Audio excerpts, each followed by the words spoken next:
গীবাতু আশাদ্দু মিনাজ জিনা। রাসূল করিম সাল্লাল্লাহু আলাইহি ওয়াসাল্লামকে সাহাবায়ে কেরাম জিজ্ঞেস করলেন, ইয়া রাসূলুল্লাহ সাল্লাল্লাহু আলাইহি ওয়াসাল্লাম, গীবত করা কি জিনার চেয়ে মারাত্মক? রাসূল করিম সাল্লাল্লাহু আলাইহি ওয়াসাল্লাম বললেন, হ্যাঁ, গীবত করা জিনার চেয়ে মারাত্মক।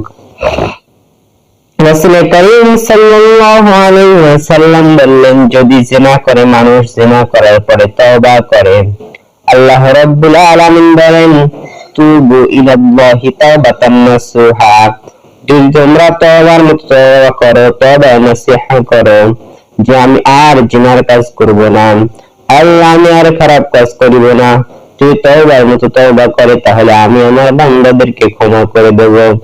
কিন্তু যদি কোনো মানুষ গীবত করে, সেই গীবতকারীর কাছ থেকেই ক্ষমা নিতে হবে, আর যদি না ক্ষমা নেয় তাহলে আল্লাহ রাব্বুল আলামিন ক্ষমা করবেন না।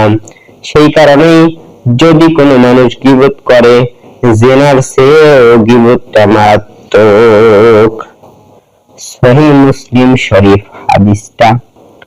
আল্লাহ রাব্বুল আলামিন আপনাকে আমাকে গীবতের গুনাহ থেকে বাঁচার মতো তৌফিক দান করুন। আমিন।